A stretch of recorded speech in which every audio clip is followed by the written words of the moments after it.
Je m'appelle Mustapha Achouga, je suis enseignant-chercheur à Brest Business School et je suis le responsable de master spécialisé manager de la supply chain et des achats.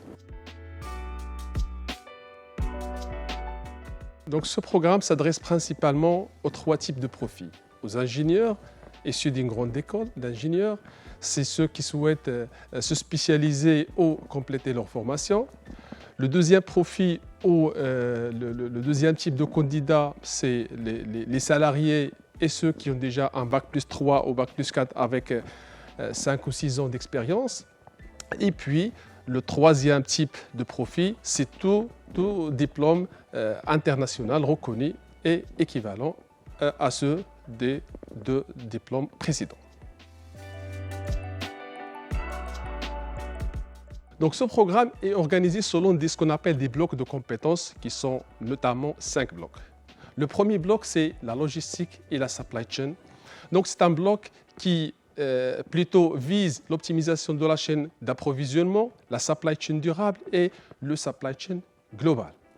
Le deuxième bloc, c'est un bloc qui est lié aux achats, aux approvisionnements, à l'entreposage et à la gestion des stocks. Là, nous abordons dans la stratégie des achats, la négociation, comment répondre à un appel d'offres, les méthodes de prévision et surtout l'approvisionnement, parce qu'on ne peut pas parler des achats sans parler de l'approvisionnement, parce que ce sont deux fonctions stratégiques de l'entreprise et ce sont des fonctions inséparables.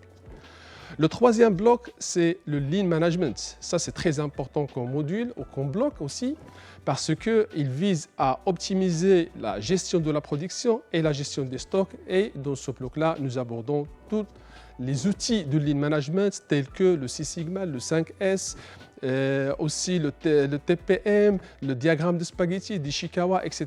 Et tout ça, ce sont des outils qui sont performants pour l'optimisation à la fois de la production et aussi de la gestion des stocks. Le quatrième bloc, c'est le système d'information et le transport à l'international. Dans une chaîne d'approvisionnement, nous travaillons avec plusieurs acteurs qui sont liés, interconnectés via un système d'information afin de communiquer et de partager à la fois les informations et les ressources en temps bien entendu réel. Il y a aussi le transport à l'international et ça c'est une partie très importante de ce module, notamment les droits de transport, les modes de transport, le transport d'une matière dangereuse, etc. Et ça, tout ça on aborde dans ce bloc de système d'information et le transport à l'international.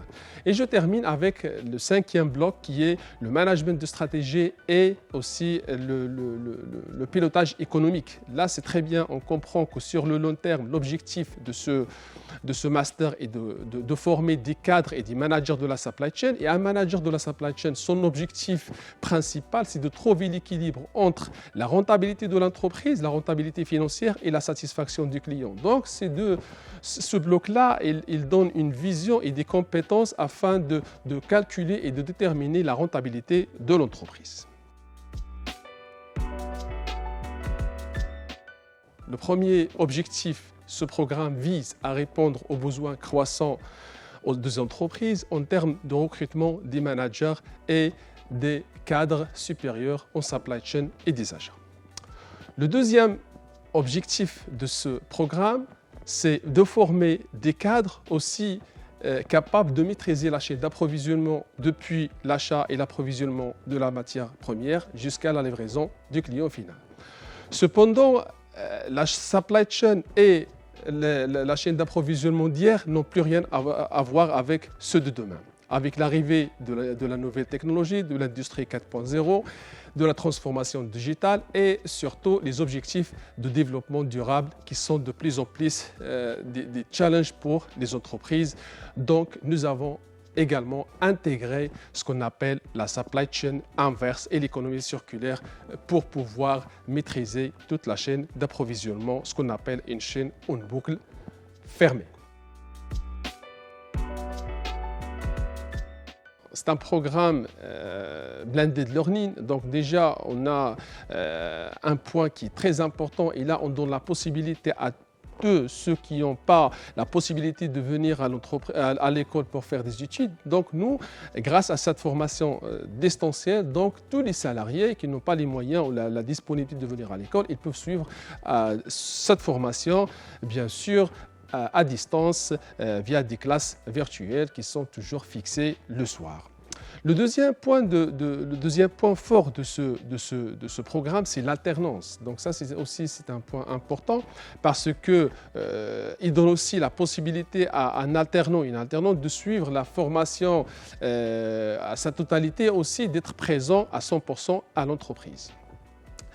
Le dernier point fort de ce module ou de ce programme, c'est sur le fond cette fois-ci, mais c'est l'intégration de l'ingénierie dans ce programme. Notamment, la plupart des écoles de commerce, ils proposent des cours notamment dans la gestion, alors que nous, au-delà de la gestion, on intègre également l'ingénierie et ça c'est très important parce qu'un manager, il peut gérer à la fois des équipes d'ingénierie comme des superviseurs, ainsi de suite. Donc on intègre ce qu'on appelle l'ingénierie telle que l'optimisation, la planification, les techniques de modélisation, etc. Et aussi ça, c'est un point fort de ce programme. Sur le long terme, souvent, bien sûr, que ce titulaire peut occuper un poste de manager de la supply chain, manager des achats. Et sur le court et le moyen terme, bien sûr, il peut occuper le poste d'acheteur, de coordinateur logistique, responsable gestion des stocks, planificateur, acheteur confirmé, senior, ainsi de suite.